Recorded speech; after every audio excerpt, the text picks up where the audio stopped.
Climate change is an inevitable phenomenon occurring on Earth since the beginning of time. Evidences of climate change can be found in many places through various techniques. At present, mainly after the Industrial Revolution, in addition to the natural causes of climate change, man-made causes are responsible for global warming. Emission of greenhouse gases needs to be brought under control in order to slow down the process. There has been international initiatives addressing climate change based on science, policy, and action. These include the formation of IPCC, the Intergovernmental Organization on Climate Change, in 1988. Following this, there has been summits and conferences where treaties and commitments have been agreed upon or upheld by many countries, but not all. This is where climate politics comes in. In the event of the need for unity where all nations could act in order to avoid further disasters, climate change initiatives have provoked climate politics. This is mainly due to nations being selfish and requiring an incentive to contribute towards the greater good. Climate politics is seen in climate science, vulnerability assessment, mitigation, and adaptation to climate change, in international negotiations, in movement of funds, climate migration, and climate ethics. There is difference of scientific opinion among scientists based on different political views. On the other hand, politics of management includes grouping among parties and taking actions influenced by individual national interests. Initiatives taken by the United Nations divided countries into 3 groups based on development status. Even then, when drawing up treaties and conventions, there was politics seen in negotiations where each nations come from different approaches. Climate summits organized by the UN introduced important treaties like the Convention on Biological Diversity, the Framework Convention on Climate Change, UNFCCC, and most importantly, the Kyoto Protocol.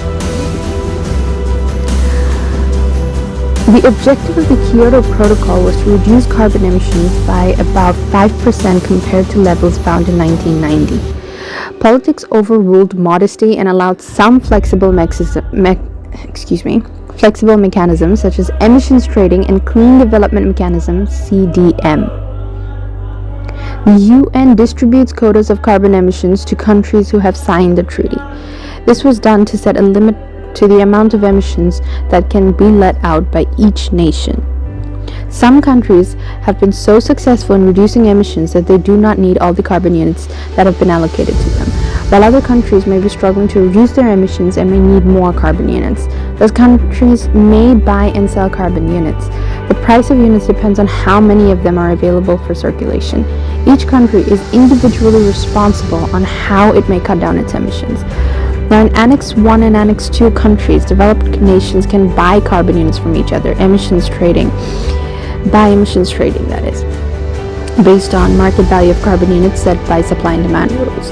On the other hand, such countries could even contribute by paying for clean development in developing nations, that's non-annex countries, for which the United Nations could award the contributing country carbon units. Now, Bangladesh is a non-annex country with no such carbon emissions limit assigned by the United Nations, but the country is extremely vulnerable to disasters brought about global warming and climate change. This is mainly due to the country being in a deltaic region. The sea level rise is constantly threatening to sink the south of the country, and disasters such as floods, cyclones, droughts, etc. extreme challenges faced by the country.